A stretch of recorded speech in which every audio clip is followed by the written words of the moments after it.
The metallic screech of brakes filled the dry autumn air as the locomotive pulled into Silverton, Colorado, spitting steam and cinders across the wooden platform where Harrison Mitchell stood waiting with a letter in his calloused hands. He shifted his weight from one boot to the other, the worn leather creaking softly as he squinted against the afternoon sun that glinted off the train's brass fixtures. October of 1883 had been kinder than most years, the aspens painting the surrounding San Juan mountains in brilliant gold. But Harrison barely noticed the beauty anymore.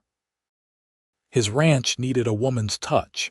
His sister had written to him before her passing last spring, and loneliness had finally driven him to respond to an advertisement in a Boston newspaper. 3 months of correspondence with Catherine Reynolds had given him hope that maybe, just maybe, he could build something real with another person. The passengers began disembarking, and Harrison scanned each face, looking for the woman whose photograph he kept folded in his shirt pocket. A businessman in a fine suit, 2 miners covered in dust from their journey, an elderly couple clutching each other against the altitude. Then he saw her. Catherine Reynolds stepped down from the passenger car in a rumpled blue traveling dress, her auburn hair falling loose from its pins, and she was sobbing. Not the delicate tears of a refined lady, but great heaving sobs that shook her entire frame. Her carpetbag slipped from her fingers and hit the platform with a dull thud, spilling a few belongings across the weathered boards. Harrison's heart lurched.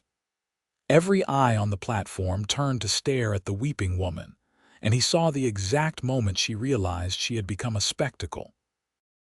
Her hands flew to her face, but the tears kept coming, streaming between her fingers as her shoulders trembled.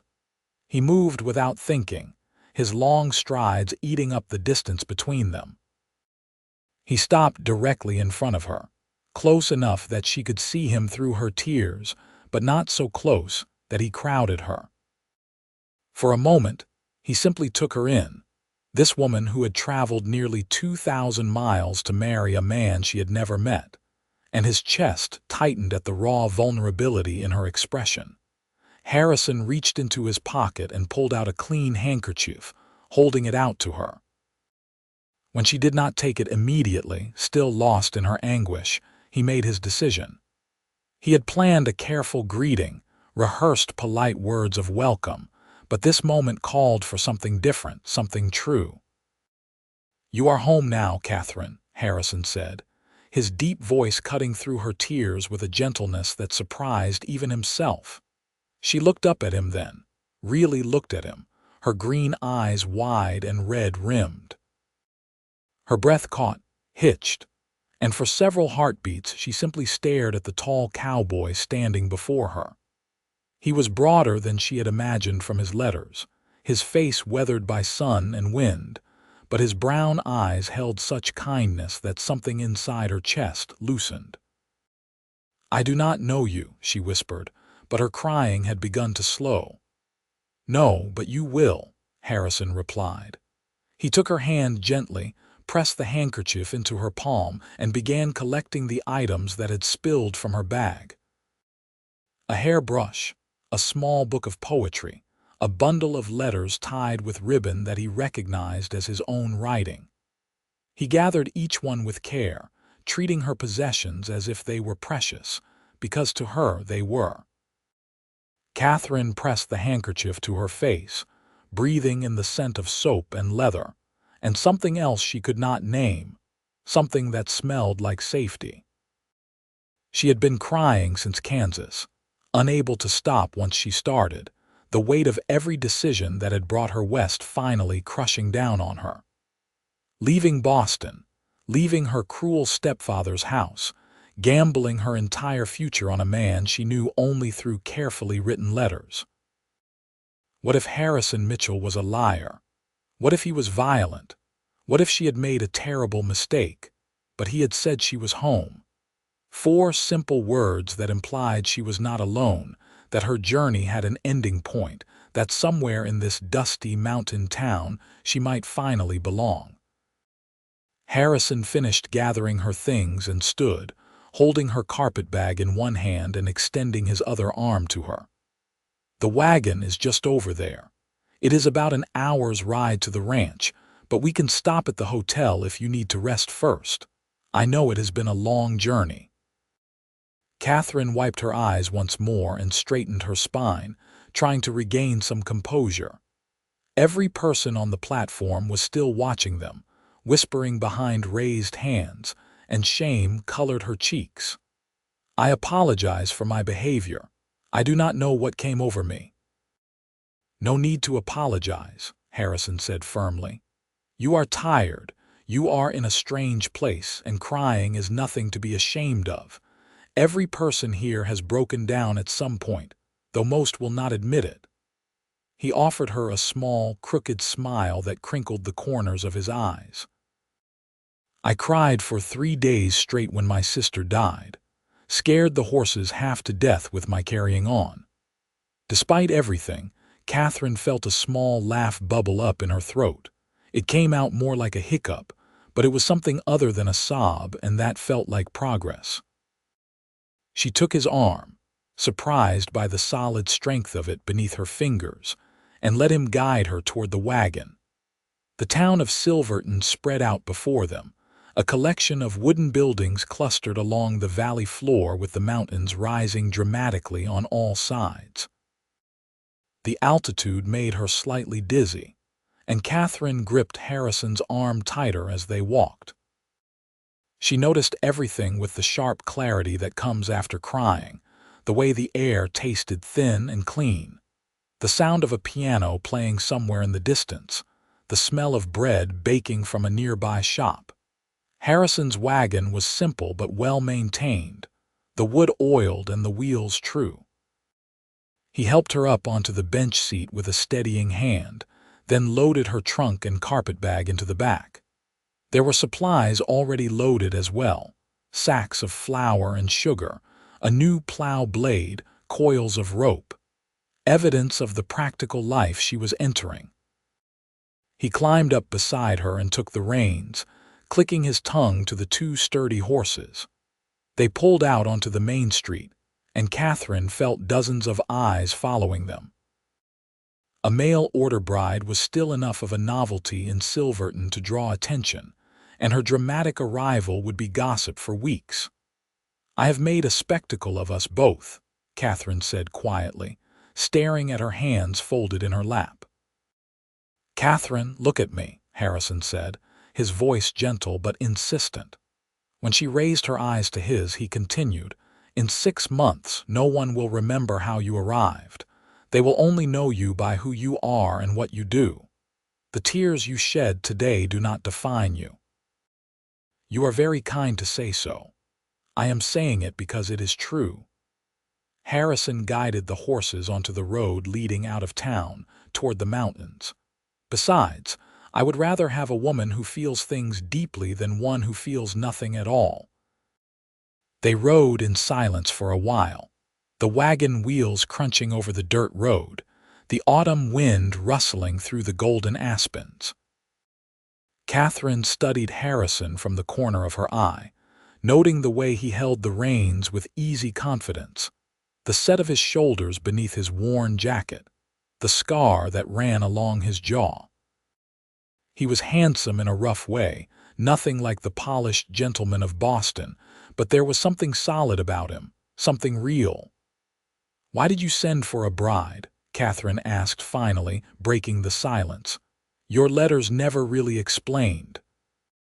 Harrison was quiet for a moment, considering his answer. "I suppose because I was tired of being alone.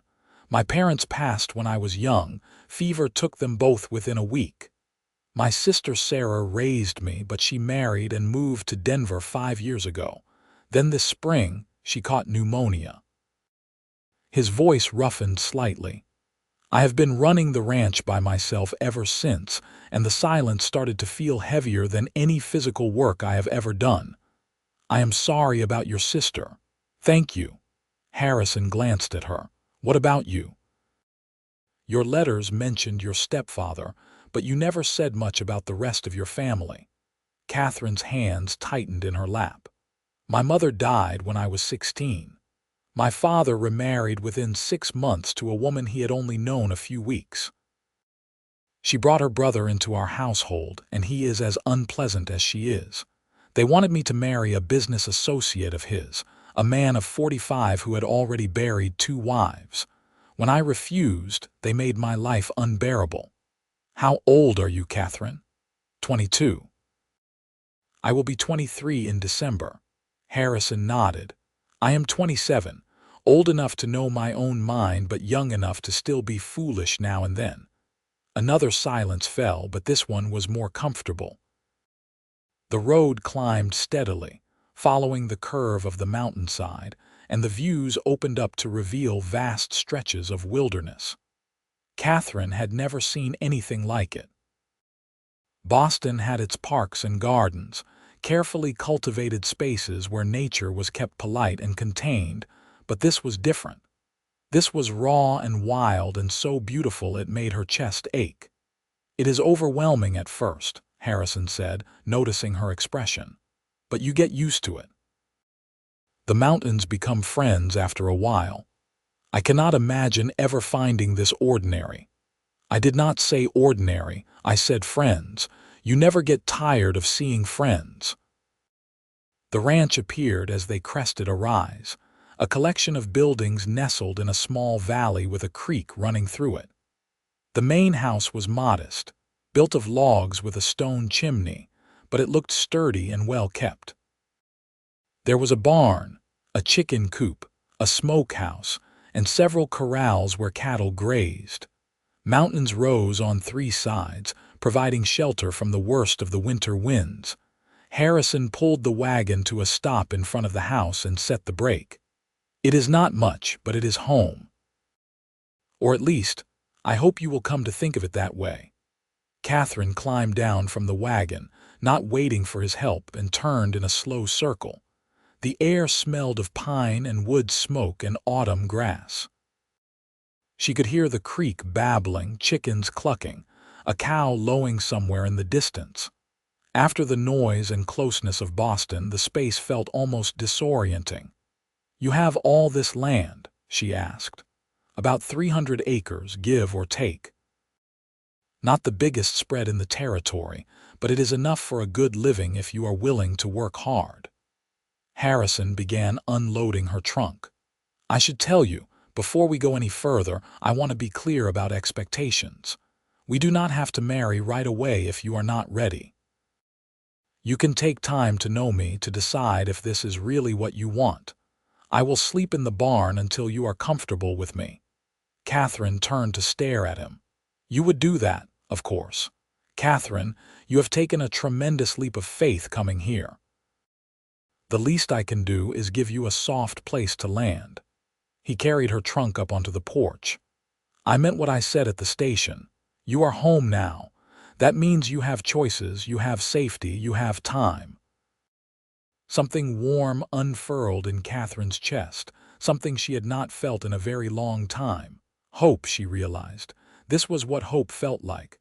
"Can I see the house?" she asked.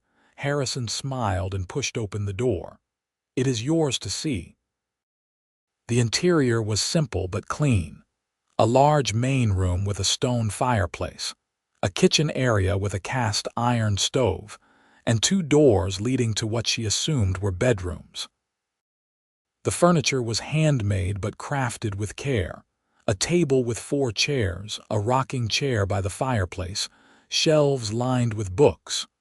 Wildflowers sat in a jar on the table, clearly picked recently. "Did you pick those?" Catherine asked, pointing to the flowers. Harrison rubbed the back of his neck, looking suddenly bashful. "Seemed like the house needed some color. Sarah always said flowers made a place feel welcoming." Catherine walked slowly through the space, running her fingers over the smooth wood of the table, examining the books on the shelves, testing the rocking chair. Everything was clean, orderly, cared for. This was not the home of a slovenly bachelor, but a man who took pride in what he had built. "The bedroom on the left is yours," Harrison said, carrying her trunk through the indicated door. "It was Sarah's when she lived here. I cleaned it out, changed the linens, made sure everything was fresh. The other room is mine, but like I said, I will be in the barn." "Harrison," Catherine said softly. When he emerged from the bedroom, she continued, "You do not have to sleep in the barn. This is your home. I will not turn you out of your own bed." "I do not mind. I have slept in worse places. That is not the point."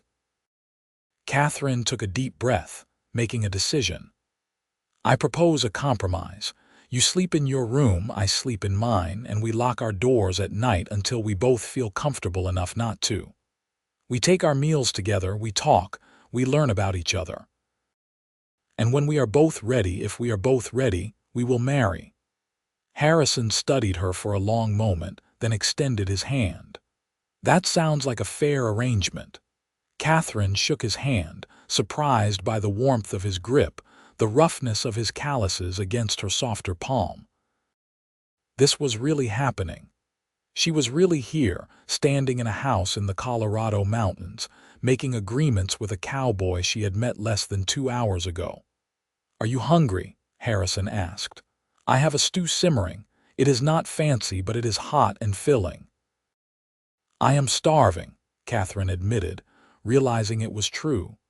She had barely eaten on the train, her stomach too tied in knots.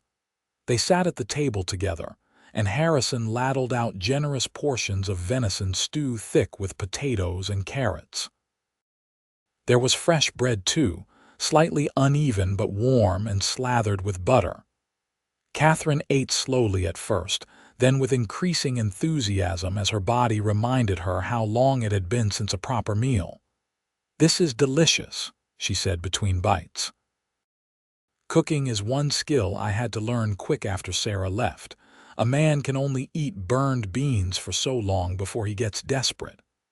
Harrison tore off a piece of bread. "Can you cook?" "Some. My mother taught me the basics before she passed, but my stepmother kept me out of the kitchen as much as possible. She said I was too clumsy and would ruin everything." Catherine set down her spoon. "I expect I am rather rusty, but I can learn. We will figure it out together then. I can teach you what I know, and we will muddle through the rest." After dinner, Harrison showed Catherine the rest of the property as the sun began to set, painting the mountains in shades of pink and gold. He introduced her to the chickens, who would be her responsibility for gathering eggs, the milk cow named Bessie, the horses in the barn. Everything was neat and organized, tools hung in their proper places, hay stacked and ready for winter. "You run this entire ranch by yourself?" Catherine asked, watching Harrison check the latch on a gate. "Mostly. I hire on some help during branding and roundup, and my neighbor Tom Sawyer helps out sometimes. His spread borders mine to the south. Good man, has a wife and 3 kids. I think you will like Martha, his wife. She has been after me to find someone for years. Do many people live out here? More than you might think. The ranches are spread out, so it is not like living in town, but there is a community. We look after each other, help when help is needed." "You will not be isolated, Catherine, if that is what you are worried about." "I am worried about many things," Catherine admitted, "but isolation is not one of them. Honestly, after living in my stepfather's house, some isolation sounds rather peaceful." As darkness fell, they returned to the house. Harrison lit the oil lamps, casting a warm glow through the rooms, and showed Catherine how to work the stove and where he kept various supplies. He was patient with her questions, never making her feel foolish for not knowing things that were second nature to him. "I should let you rest," Harrison said finally, noting the exhaustion in Catherine's eyes. "You have had a long day." "Harrison," Catherine said as he turned toward his bedroom. "Thank you for your kindness, for your patience, for making me feel welcome." She paused, for drying my tears." He smiled, that same crooked smile that made her stomach flutter slightly. "Get some rest, Catherine. Tomorrow we can start fresh." In her bedroom, Catherine unpacked her few belongings, hanging her dresses on the pegs along the wall, arranging her brush and mirror on the small dresser. The bed was comfortable, the quilts soft and smelling faintly of lavender. Through the window, she could see stars brighter and more numerous than any she had seen in Boston, scattered across the sky like diamonds on black velvet. She thought about the day, about stepping off that train in tears, certain she had made the biggest mistake of her life. She thought about Harrison's face when he had looked at her, no judgment or disgust, only compassion. "You are home now, Catherine." 4 simple words that had changed everything. Maybe this would work. Maybe she had found something real. The days began to settle into a rhythm. Catherine woke early, startled at first by the rooster's crow and the quality of the silence that followed. In Boston, there had always been noise, carriages rattling past, vendors calling their wares, the constant hum of people living on top of people. Here, the silence was profound, broken only by natural sounds, wind and water and the movement of animals. Harrison was always up before her, working outside, and she would find fresh eggs waiting in the kitchen, the stove already warm. She began cooking breakfast, simple meals at first, biscuits and fried eggs and bacon, but her confidence grew with each morning. Harrison never complained, even when she burned the biscuits black or forgot to salt the eggs. He simply ate what she made and thanked her for it. They worked side by side through the autumn days. Catherine learned to milk Bessie, her hands clumsy at first on the cow's teats until Harrison showed her the proper rhythm. She gathered eggs, fed chickens, helped Harrison mend fences. The work was hard and her muscles ached, but there was something satisfying about it, something honest. Harrison was a natural teacher, patient and thorough. He showed her how to read the weather in the clouds, how to tell if an animal was healthy by its behavior, how to handle tools without hurting herself. He told her stories about the land, about his childhood, about Sarah, and the trouble they used to get into together. Catherine found herself telling him things too, stories about her mother, about growing up in Boston, about the books she loved to read. Harrison listened with genuine interest, asking questions, remembering details. When she mentioned loving Jane Austen, a copy of Emma appeared on her bedside table a few days later, and Harrison simply shrugged when she asked about it, saying he had picked it up in town. Evenings were spent by the fire, reading or talking or sitting in comfortable silence. Harrison carved pieces of wood while Catherine practiced her sewing, mending his shirts and adding small touches to the house. New curtains for the windows, embroidered cloths for the table. The house began to feel like a home, lived in and cared for by both of them. 3 weeks after Catherine's arrival, the first snow fell, dusting the mountains white. She woke to find the world transformed, everything soft and muffled. Harrison took her outside and showed her how to track animals in the fresh snow, pointing out the prints of rabbits and deer, explaining which predators to watch for. "Winter comes early and stays late up here," he said, their breath fogging in the cold air. "We will be snowed in for days at a time once it really starts. If that bothers you, if you feel trapped, you need to tell me. Some people cannot handle it." "I do not think I will mind," Catherine said, watching snowflakes catch in his dark hair. "Being trapped with you seems rather different than being trapped in my stepfather's house." Harrison looked at her then, really looked at her, and something shifted in his expression. "Catherine, I need to know, are you happy here? Truly happy, or are you just making the best of a bad situation?"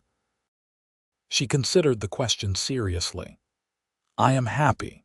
More than I ever was in Boston. I feel useful here, needed, And I feel safe. She met his eyes. You have kept every promise you made in your letters, Harrison. You are exactly who you claim to be, and that is a rare thing. I could say the same about you. He reached out, brushed a snowflake from her cheek, his touch gentle.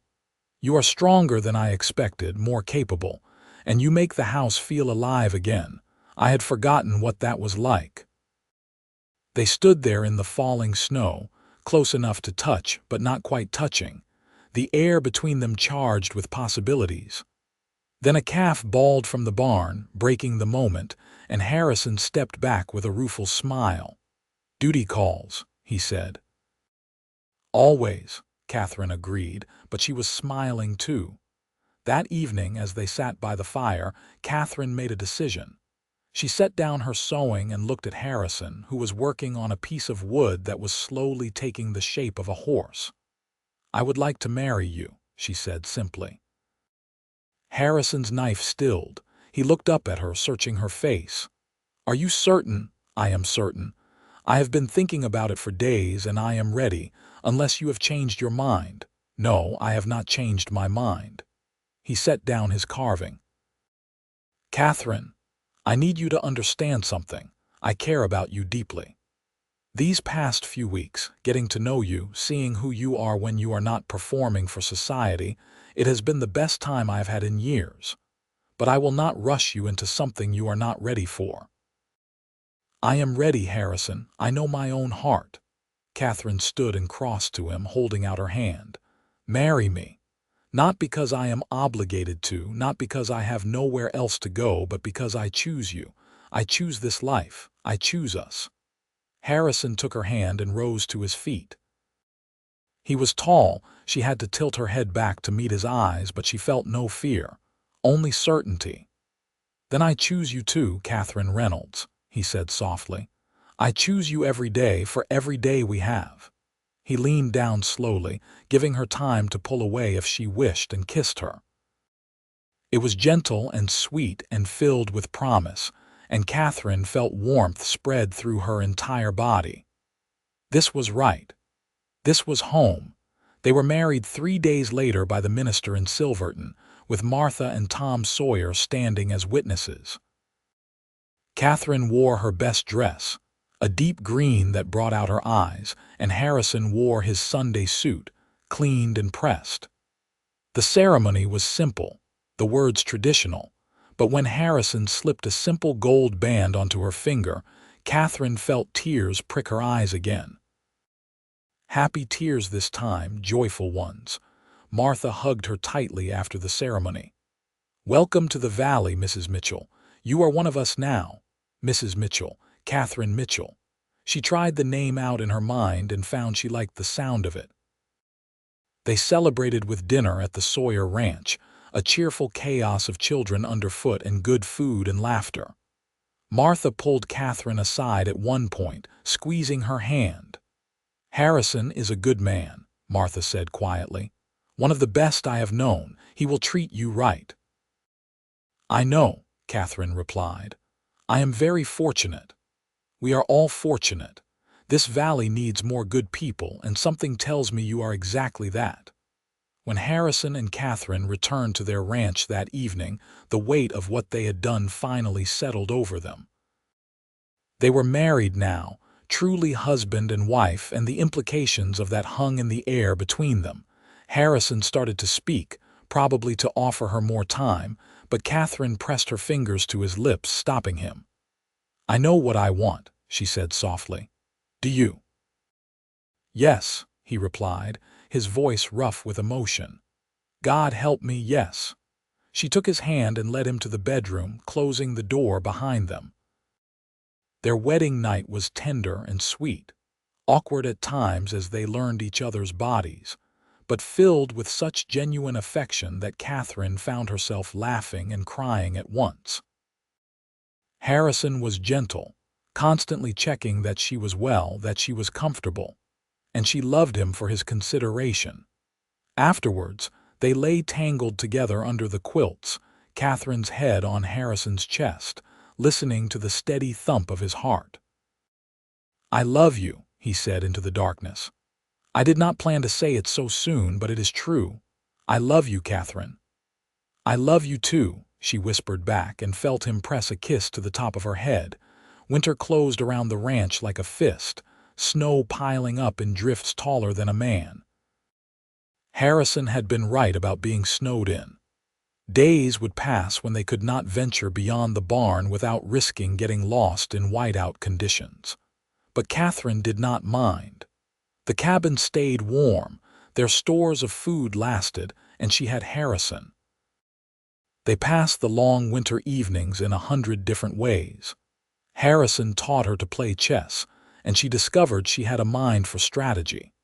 She read aloud to him while he worked on repairing tack or carving gifts for the coming spring. They cooked together, experimented with recipes, made up games to pass the time. And they loved each other, learning each other's bodies with the patience of people who had all the time in the world. Catherine had feared that intimacy would be something to endure, based on whispered stories from married women in Boston, but with Harrison it was joy. He made her laugh even in passion, made her feel cherished and desired and safe. "What are you thinking about?" Harrison asked one evening, finding her staring into the fire. "How different my life is now from what I imagined it would be," Catherine said. 6 months ago, I was so afraid, so desperate to escape. I saw your advertisement and it felt like my only option. But now, I cannot imagine being anywhere else, with anyone else." Harrison pulled her close against his side. "I used to think I was cursed. Everyone I loved left me, either by dying or moving away. I thought maybe I was meant to be alone. But then you stepped off that train crying, and somehow I knew everything was about to change." "You did. Maybe. Or maybe I am remembering it wrong now, making it more romantic than it was." He smiled against her hair. "But I like to think some part of me recognized you, recognized that you were going to matter. I was such a mess that day. You were human, real, not putting on any pretenses. I think that was what got me, seeing someone so honestly vulnerable. It made me want to be honest too."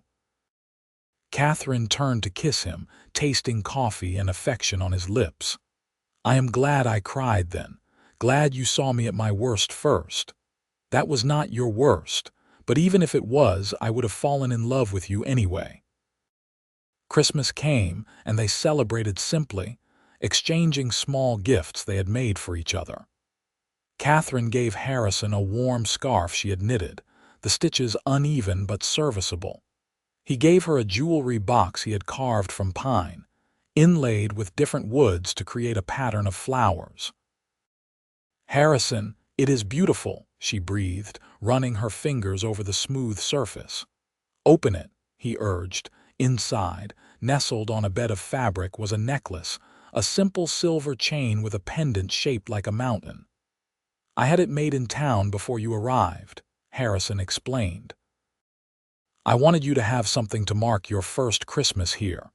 The mountains brought you to me, so it seemed fitting."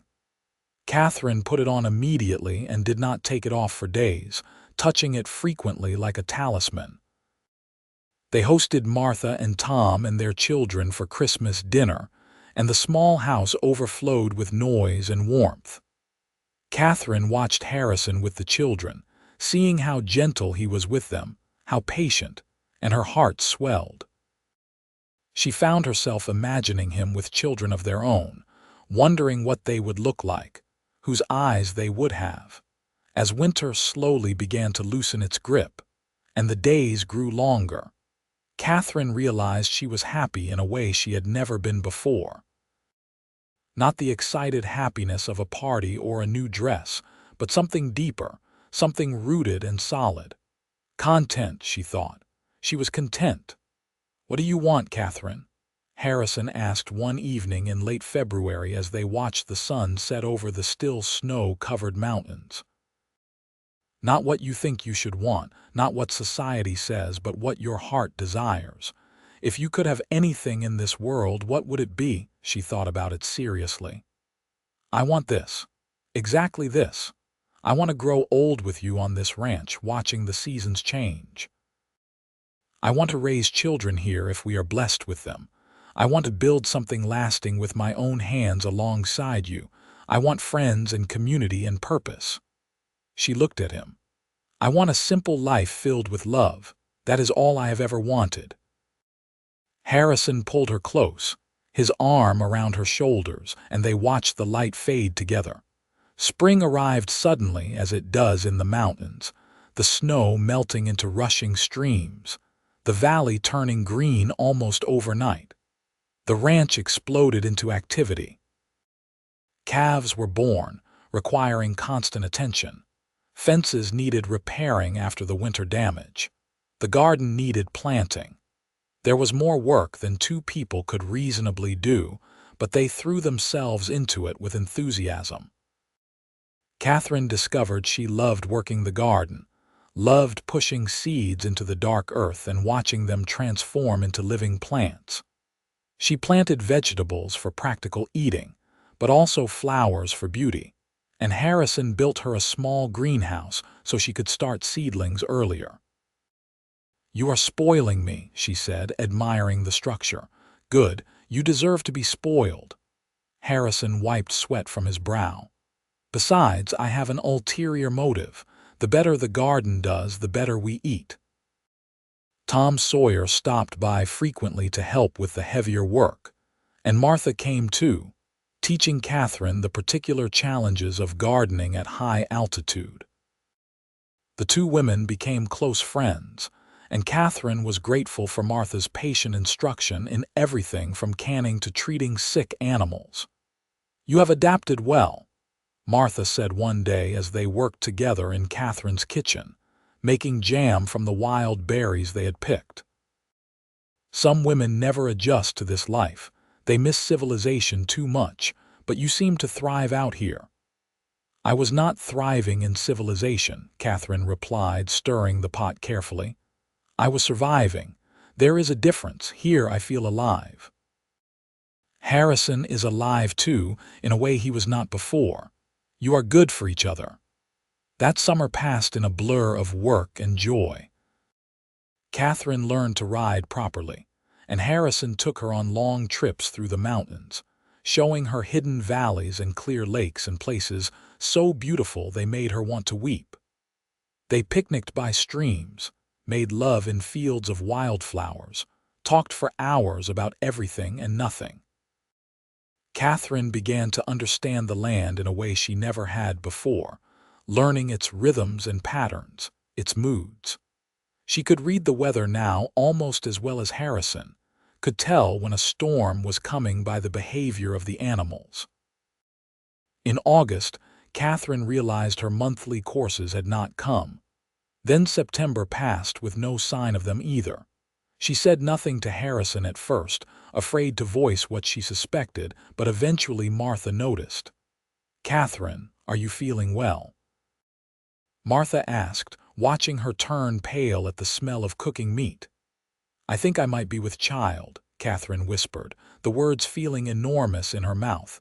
Martha's face split into a huge smile. "Oh, my dear, that is wonderful news. I have not told Harrison yet. I wanted to be certain." "You are certain enough. I recognize the signs. Oh, he will be thrilled." That evening, Catherine waited until they had finished dinner and were sitting by the fire. Her hands shook slightly as she set down her sewing. "Harrison, I need to tell you something." He looked up immediately, alert to her tone. "What is wrong?" "Nothing is wrong, at least I do not think so." She took a breath. "I believe I am with child. We are going to have a baby." For a moment, Harrison simply stared at her. Then his face transformed, joy spreading across his features like sunrise. He crossed to her in 3 strides, fell to his knees beside her chair and pressed his face against her stomach. "A baby," he said, his voice muffled. "We are having a baby." Catherine ran her fingers through his hair, her own eyes filling with tears. "Are you happy?" He looked up at her, and she saw his eyes were wet. "Happy does not begin to cover it. Catherine, you have given me everything. A home, a partner, a purpose, and now this. I do not know what I did to deserve such blessings, but I will spend every day trying to be worthy of them. You are worthy, she said firmly. Never doubt that. The pregnancy progressed well, though Catherine suffered from terrible sickness in the first few months. Harrison was endlessly patient, holding her hair when she vomited, bringing her dry toast and ginger tea, doing whatever he could to ease her discomfort. When the sickness finally passed, Catherine bloomed, her skin glowing, her body growing round with their child. Harrison was alternately excited and terrified. He read every book on childbirth he could get his hands on, drove Martha crazy with questions, began building a cradle with obsessive attention to detail. At night, he would talk to Catherine's growing belly, telling their baby stories about the ranch, about the mountains, about all the things they would do together. "What if I am a terrible father?" he asked one night, voicing his deepest fear. "You will not be," Catherine assured him. "You are kind, patient, loving, and responsible. You will be a wonderful father." "What if something goes wrong? With the birth, I mean. Women die in childbirth, Catherine. I could not bear it if I lost you." She took his face in her hands, making him look at her.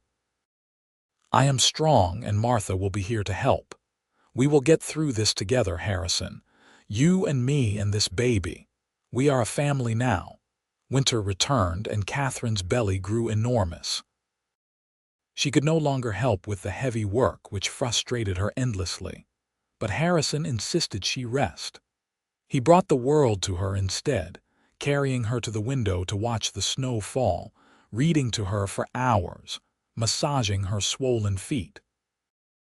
In late February, on a night when the wind howled around the house and snow fell thick and fast, Catherine's water broke. Harrison went white, then red, then sprang into action. He rode through the storm to fetch Martha, pushing his horse hard through the drifts. Martha arrived an hour later, calm and prepared, and took charge. She sent Harrison to boil water and gather supplies, keeping him busy and out of the way.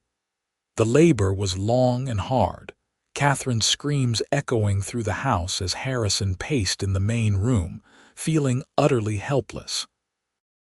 Dawn was breaking when the baby finally came, a healthy boy with strong lungs and a thick head of dark hair. Martha cleaned him and wrapped him, then placed him in Catherine's exhausted arms. "You have a son," Martha said, smiling. Harrison entered the room slowly, as if in a dream. He looked at Catherine, her hair plastered to her forehead with sweat, her face pale but smiling, and then at the tiny being in her arms. His son. "He is perfect," Harrison breathed, sitting carefully on the edge of the bed. "You are perfect. God, Catherine, you are amazing." "He needs a name," Catherine said, her voice hoarse from screaming. They had discussed names endlessly over the past months but had never quite decided. Now, looking at the baby's face, Harrison knew. "Henry," he said. "Henry Mitchell. After my father." "Henry," Catherine repeated, testing it. "Yes, that is right." The baby, as if responding to his name, opened his eyes and looked directly at Harrison. In that moment, Harrison felt his entire world shift. This small person, this tiny life, was depending on him completely. It was terrifying and exhilarating, and unlike anything he had ever experienced. "I will keep you safe," Harrison whispered to his son. "Both of you, I promise." The first months with a baby were exhausting but wonderful. Henry was a good baby, healthy and alert, and he grew quickly. Catherine recovered well from the birth, though it took time for her body to feel like her own again. Harrison helped constantly, changing diapers, walking with Henry when he fussed, letting Catherine sleep when she needed it. "You are better at this than I am," Catherine said one night, watching Harrison soothe the crying Henry with practiced ease. "I am not better, just different. We are learning together." He smiled down at the baby. "Besides, I think he likes the sound of my voice." Spring came again, and they took Henry outside for the first time, letting him feel the sun on his face, the breeze on his skin. He stared at everything with wide eyes, and Catherine's heart felt too big for her chest watching Harrison point out horses and chickens to their son, explaining everything in a gentle voice. Martha and Tom came to meet the baby, bringing gifts and congratulations. Their own children were fascinated by the tiny baby, and Catherine watched them carefully, seeing how gentle they were with Henry. "You have built something beautiful here," Martha said, looking around at the ranch, at the flourishing garden, at the happy family. "When Harrison first told me he was sending for a bride, I worried. But you two, you are perfect for each other." "I worried too," Catherine admitted. "That day on the train platform, I was convinced I had made a terrible mistake.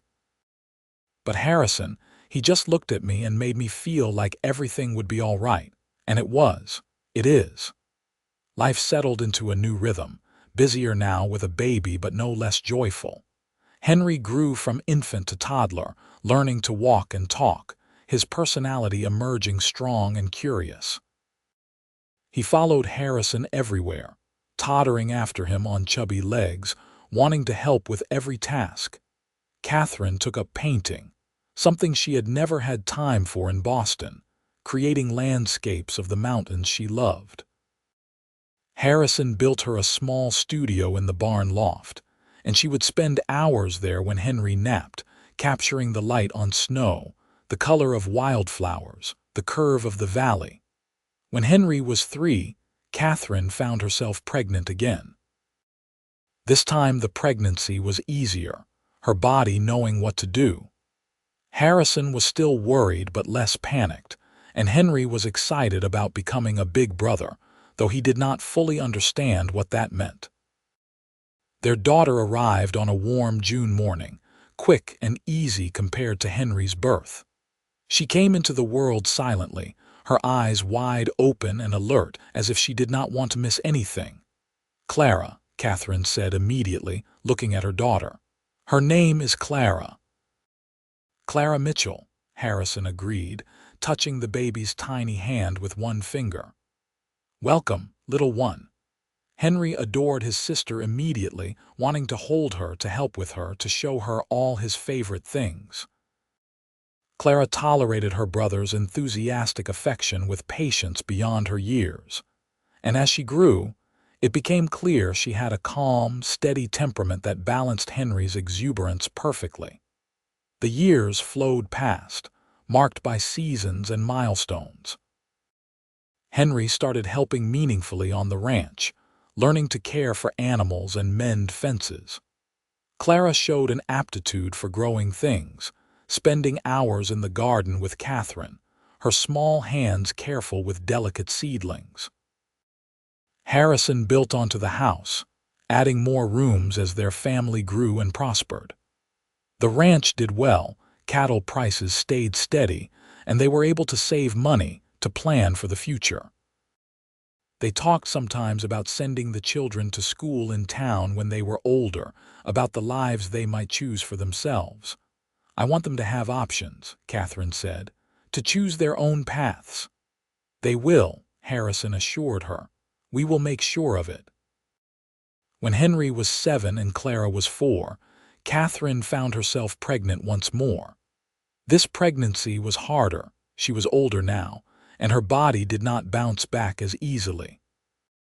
But their third child, another boy they named James, arrived healthy and loud, announcing his presence to the world with strong lungs. 3 children made the house feel full in the best way possible. There was always noise, always activity, always someone needing attention. Harrison and Catherine fell into bed exhausted each night but happy, their lives rich with purpose and love. The children grew, and the ranch grew with them. Henry showed a talent for working with horses, training them with patience and respect. Clara developed a head for numbers, helping Catherine keep the ranch's accounts. James, the baby, was fearless and adventurous, climbing everything, exploring every corner of the property, giving his parents regular heart attacks. "He reminds me of Sarah," Harrison said one day, watching James scale a tree with no fear. "She was always doing things that scared our parents half to death." "I wish I could have met her," Catherine said. "She sounds like she was wonderful. She would have loved you. And she would have spoiled these children rotten." Harrison pulled Catherine close. "I think she would be proud of what we have built here, of the life we have made." "I hope so." The seasons continued their endless cycle. Winters snowed them in, springs brought new life, summers allowed them to thrive. Autumns prepared them for the cold again. Catherine learned to mark time not by calendar dates but by the rhythms of the land, the migration of birds, the blooming of certain flowers, the behavior of the animals. The valley's community grew as more families settled in the area.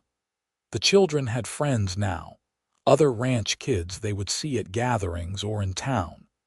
Catherine and Harrison hosted dinners, attended dances, participated in barn raisings and harvest celebrations. They were part of something larger than themselves, woven into the fabric of the place. When Henry turned 15, tall and broad-shouldered like his father, he began talking about what he wanted to do with his life. "I want to stay on the ranch," he said one evening at dinner. "Work it with you, Pa, maybe expand the horse breeding operation." Harrison looked at his son, pride shining in his eyes. "You are sure? You could go to school, learn a trade, see the world." "I have seen the world. This is where I want to be." Catherine felt tears prick her eyes. Her son, choosing the life she and Harrison had built, seeing its value. It felt like vindication, like success in the truest sense. Clara, at 12, was less certain about her future. She loved the ranch but also hungered for learning, for books and ideas beyond what their small community could offer. Harrison and Catherine made arrangements for her to attend a boarding school in Denver when she turned 14, with the understanding that she could come home anytime she wished. "I will miss you terribly," Catherine said, holding her daughter close before she left for school. "I will write every week," Clara promised, "and I will come home for holidays. This is still my home, Mama. Always." Clara thrived in school, her letters full of excitement about her studies, her new friends, the things she was learning. But true to her word, she came home every chance she could, and Catherine could see that the ranch had a hold on her daughter's heart that distance could not break. James, at 10, was still figuring himself out, his interests changing with the wind. One week he wanted to be a cowboy, the next a doctor, the next an explorer. Harrison and Catherine let him explore, encouraging every interest, knowing he would find his path eventually. Catherine found more time for her painting as the children needed her less, and to her surprise, a gallery in Denver began selling her work. People wanted paintings of the mountains, of the Wild West, and she discovered she had a talent for capturing the spirit of the place. The money was nice but not necessary. The real joy was in creating, in translating what she saw and felt onto canvas. Harrison's hair began to gray at the temples, lines deepening around his eyes from years of squinting into the sun. Catherine found silver threads in her own auburn hair, but did not mind. They were growing older together, exactly as she had wished for all those years ago. On their 20th wedding anniversary, Harrison took Catherine back to the spot where he had proposed building the greenhouse, the place where they had first kissed in the falling snow. "You remember this place?" he asked. "Of course. How could I forget? 20 years ago, you stepped off a train crying and I had no idea what to say, so I said the first thing that came to my mind." He took her hands in his. "I told you that you were home, and you know what? You made this place home for me too. It was just a ranch before you, just buildings and land, but you filled it with life, with love, with meaning. You gave me everything I ever wanted and things I did not know I needed." "Harrison," Catherine whispered, her eyes filling with tears. "Let me finish. I want you to know that every day with you has been a gift. Every single day, even the hard ones, even the ones where we argued or struggled or faced challenges, because we faced them together. You are my partner, my best friend, the love of my life. And if I could go back and do it all again, I would not change a single moment." Catherine kissed him then, tasting salt from her own tears, feeling 20 years of love and partnership in the way he held her. "I love you," she said against his lips. Then, now, always. The years continued to pass, bringing changes and challenges, but also joys. Henry married a neighboring rancher's daughter, a capable young woman named Anne who fit seamlessly into the Mitchell family. They built a house on the southern portion of the ranch land, planning to raise their own family there. Clara finished school and surprised everyone by moving to Denver to work at a newspaper, writing articles about life in the mountains, advocating for conservation of the wilderness she loved.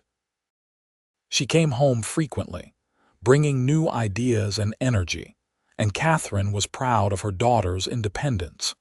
James, at 17, announced he wanted to study medicine, inspired by the town doctor who had treated various ranch injuries over the years. Harrison and Catherine made arrangements for him to attend medical school, trusting that, wherever life took him, the values they had instilled would guide him well. "We did well," Catherine said one evening, watching the sunset from the porch of the house they had shared for over 2 decades. "Our children are good people, living lives they chose." "We did very well," Harrison agreed, his arm around her shoulders in the familiar way that still made her heart warm. "They are happy and healthy and kind. What more could parents ask for?" Henry's wife Anne gave birth to Harrison and Catherine's first grandchild, a girl they named Sarah after Harrison's sister. Holding the tiny baby, Catherine felt the circle of life complete itself. She thought about that terrified young woman who had stepped off the train all those years ago, crying and afraid, and she wished she could tell that woman that everything would be more than all right. It would be wonderful. Harrison took to being a grandfather with enthusiasm, his patience with the baby infinite. Catherine watched him rock little Sarah, singing old songs his own sister had taught him, and fell in love with him all over again. "You are thinking loud thoughts," Harrison said, catching her watching him. "Just remembering, thinking about how far we have come, regretting any of it. Not a single moment." Catherine came to sit beside him, looking at her granddaughter's sleeping face. "This little one will grow up knowing she is loved, knowing she belongs somewhere, knowing her roots go deep. That is all I ever wanted." More grandchildren followed as the years passed. Henry and Anne had 3 children in total, 2 girls and a boy. Clara eventually married a kind journalist she met in Denver and had twin boys who had her calm temperament and their father's curiosity. Even James, despite his demanding career as a doctor, found time to marry and have a daughter. The ranch that had once been worked by just Harrison became a family enterprise spanning generations. Henry and his family lived on the southern portion, working the cattle. Clara's family came for extended stays in the summers, the twins running wild with their cousins. James brought his family for holidays, teaching his daughter to love the mountains. Catherine and Harrison, now in their 60s, slowly stepped back from the hardest work, but they remained the heart of the family. The original house was where everyone gathered for Sunday dinners, for holidays, for celebrations. Catherine still painted, her work now showing the depth and wisdom of age. Harrison still carved, creating toys for grandchildren, beautiful pieces that would become family heirlooms. Did you ever imagine this? Catherine asked one Christmas, looking around at their house filled with children and grandchildren, noise and laughter and life. "No," Harrison admitted. "I imagined dying alone on this ranch, mourned by no one except maybe Tom Sawyer. I had given up on this kind of happiness. And then I showed up crying on a train platform. Best thing that ever happened to me." He kissed her forehead. "You were worth every tear you shed that day and more." Their 70s brought the inevitable slowing down, bodies that had worked hard for decades demanding rest. Harrison's hands grew stiff with arthritis, making carving difficult. Catherine's eyes weakened, forcing her to paint larger, bolder images.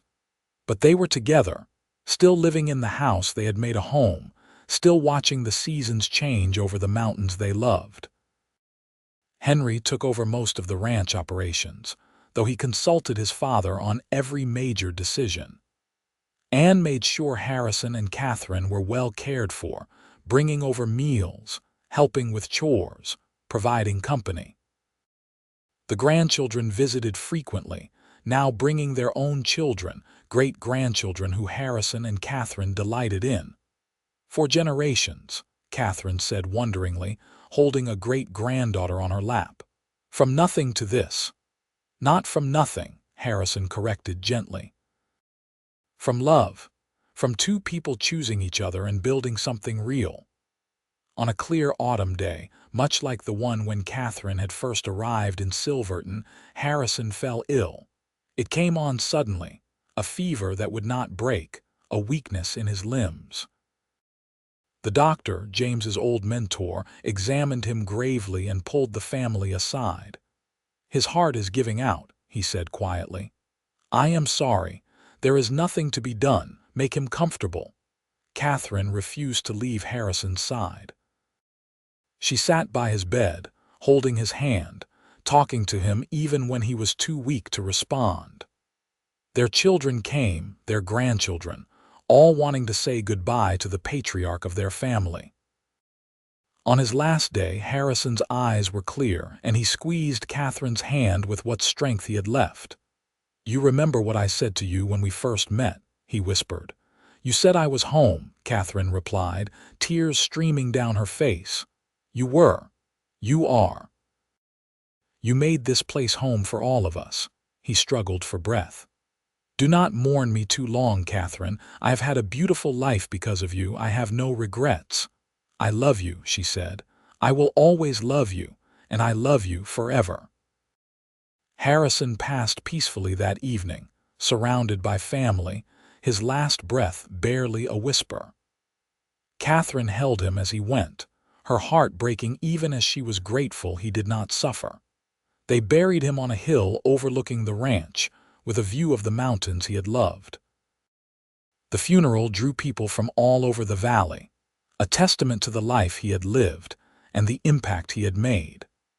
Catherine stood at the grave, supported by her children, and said her own private goodbye to the man who had dried her tears with 4 simple words all those years ago.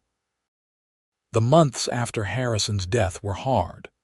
Catherine felt his absence like a physical wound, a hollowness in her chest that nothing could fill.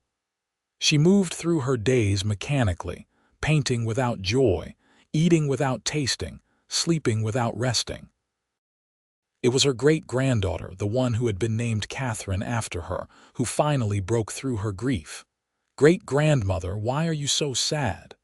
Little Catherine asked one day, climbing into her lap. "I miss your great-grandfather very much, but he is not gone. He is everywhere here. In the house he built, the trees he planted, the horses he trained, in all of us who carry his blood. How can he be gone?" Out of the mouths of children, Catherine thought. She looked at the little girl, seeing Harrison's eyes looking back at her, and felt something shift in her chest. The child was right. Harrison was not gone, not really. He lived on in everything they had created together. Catherine began to heal. She started painting again, creating a series of works that depicted the ranch through the seasons, the life they had built, the legacy they had created. She donated these paintings to a museum in Denver, wanting to preserve this piece of history, this testament to what two people could build when they chose love. She spent time with her great-grandchildren, telling them stories about Harrison, about the early days of the ranch, about what the world had been like when she first arrived in Colorado. She was the keeper of the family history now, the living link to where it had all begun. On what would have been their 50th wedding anniversary, Catherine made the journey to Harrison's grave. It was harder now, her body old and frail, but Henry helped her up the hill. "I miss you," she said to the carved stone that marked his resting place. "Every day I miss you. But you were right not to want me to mourn too long. I have living to do still, grandchildren to spoil, stories to tell. So I carry you with me in my heart, and I keep going." The wind rustled through the pines, and Catherine chose to believe it was Harrison answering her. Catherine lived to be 88 years old, passing quietly in her sleep on a winter night, the mountains white with snow.